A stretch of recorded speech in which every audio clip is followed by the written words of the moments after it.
News, सच जरूरी है। नमस्कार, MNS न्यूज लाइव में आप सभी का स्वागत है। मैं हूं आपके साथ अर्शी अंसारी। आइए देखते हैं देश और दुनिया की तमाम बड़ी खबरें। इससे पहले एक नजर हेडलाइंस पर।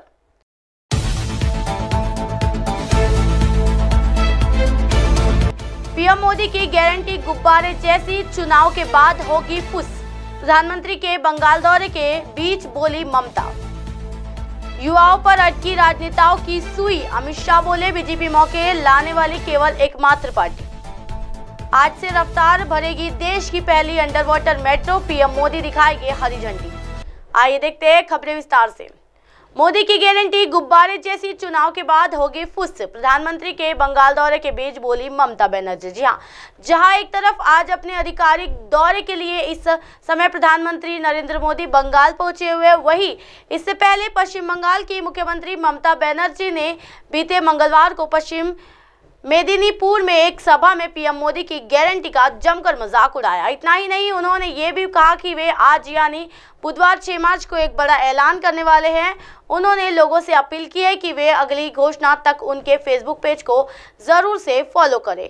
इसके पहले पश्चिम मेदिनीपुर में एक सभा को उन्होंने तंज कसते हुए कहा कि लोकसभा चुनाव से पहले पीएम मोदी की गारंटियां कुछ नहीं, हवा भरे गुब्बारे हैं जिन्हें चुनाव से पहले हवा में उड़ाया जा रहा है। जैसे ही वोटिंग पूरी हो जाएगी वे गुब्बारे फुस हो जाएंगे। उन्होंने आगे कहा कि याद रखिएगा, जब ममता सरकार गारंटी देती है तो उसे पूरा करने के लिए अपना सब कुछ करती है, लेकिन केंद्र सरकार के वादे और गारंटियां शायद ही कभी पूरे होते हैं। इन गारंटियों का लोगों का कोई फायदा नहीं मिलता है। उन्होंने कहा, हमने किए गए सभी वादे पूरे किए हैं। पश्चिम बंगाल में सभी वर्गों के लिए लोगों को राज्यों की योजनाओं के तहत लाभ मिलता है, लेकिन क्या किसी को केंद्र का बेटी बढ़ाओ लाभ मिला है? गौरतलब है कि केंद्र की बेटी बचाओ बेटी पढ़ाओ योजना का उद्देश्य नागरिकों को लैंगिक पूर्वाग्रह के खिलाफ शिक्षित करना और लड़कियों के लिए कल्याणकारी सेवाओं की प्रभावशीलता में सुधार करना है। उन्होंने आगे ये भी कहा कि राज्य की महिलाओं के लिए वित्तीय सहायता योजना लक्ष्मी भंडार के बारे में उन्होंने कहा कि उनकी सरकार इसके तहत 25 से 30 हजार करोड़ रुपए खर्च कर रही है। ममता ने आगे कहा, राज्य में 66 से 68 कल्याणकारी योजनाएं हैं जो जन्म से लेकर मृत्यु तक जीवन के हर पड़ाव को छूती है। सीएम बनर्जी ने बीजेपी नेता शुभेंदु अधिकारियों पर परोक्ष हमला बोलते हुए कहा, मेदिनीपुर की धरती विद्यासागर की धरती है, ये धरती गद्दारों का समर्थन नहीं करती। जानकारी दे कि कभी टीएमसी में रहे शुभेंदु अधिकारी जब बीजेपी खेमे के नेता है। बढ़ते अगली खबर की ओर। युवाओं पर अटकी राजनेताओं की सुई, अमित शाह बोले बीजेपी मौके लाने वाली केवल एकमात्र पार्टी। जी हां, केंद्रीय गृह मंत्री अमित शाह विपक्ष गठबंधन India national development inclusive alliance यानी इंडिया में शामिल दलों पर वंशवाद को बढ़ावा देने के लिए निशाना साधते हुए मंगलवार को युवाओं यानी यूथ से उन लोगों को वोट देने का आग्रह किया जो लोकतंत्र को मजबूत करेंगे। उत्तर महाराष्ट्र के जलगांव में भारतीय जनता पार्टी यानी भाजपा द्वारा आयोजित एक युवा रैली को संबोधित करते हुए शाह ने पूछा कि जो दल अपने संगठनों के भीतर परिवारवाद यानी एक परिवार का नेतृत्व को बढ़ावा देते हैं, वे देश के लोकतंत्र को कैसे मजबूत कर सकते हैं। शाह ने कहा कि भारतीय जनता पार्टी यानी भाजपा को एक वोट देने का मतलब भारत के लिए और नरेंद्र मोदी को तीसरी बार प्रधानमंत्री बनाने के लिए वोट देना है।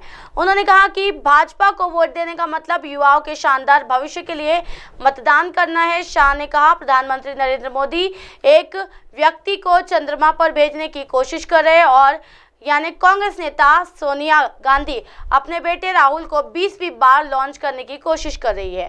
उन्होंने 19 बार कोशिश की, लेकिन वह कभी उन्हें गंतव्य तक पहुंचने में सफल नहीं हुई है।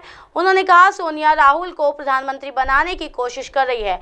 उद्धव ठाकरे अपने बेटे आदित्य ठाकरे को मुख्यमंत्री बनाना चाहते हैं। शरद पवार अपनी बेटी को मुख्यमंत्री बनाना चाहते हैं। ममता बनर्जी अपने भतीजे को मुख्यमंत्री बनाना चाहती है और MK स्टालिन अपने बेटे को मुख्यमंत्री बनाना चाहते हैं।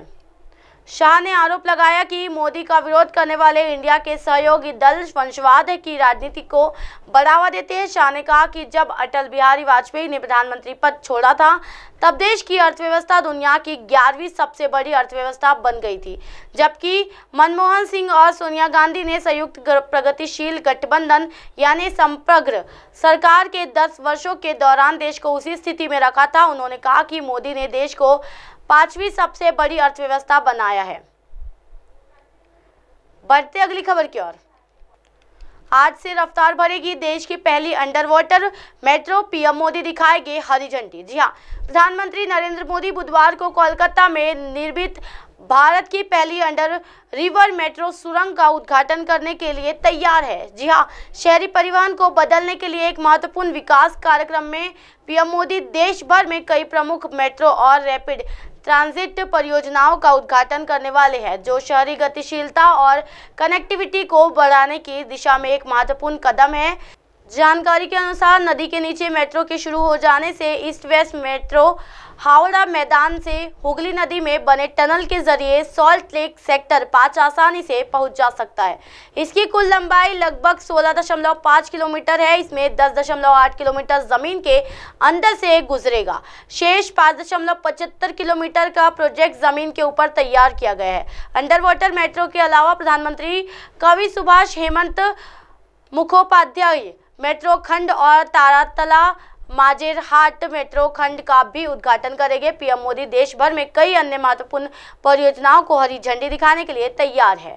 इनमें रूबी हॉल क्लिनिक से रामवाड़ी तक पुणे मेट्रो का विस्तार, एसएन जंक्शन मेट्रो स्टेशन से त्रिपुनिथुरा मेट्रो स्टेशन तक कोच्चि मेट्रो रेल चरण एक्सटेंशन, ताज ईस्ट गेस्ट में मनकामेश्वर तक आगरा मेट्रो का विस्तार और दुहाई मोदी नगर यानी उत्तराखंड शामिल है।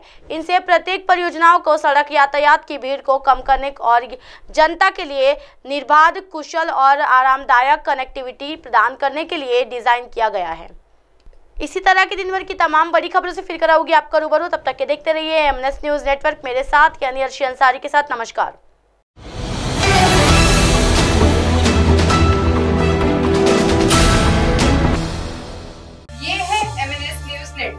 और आप देख रहे हैं एमएनएस न्यूज।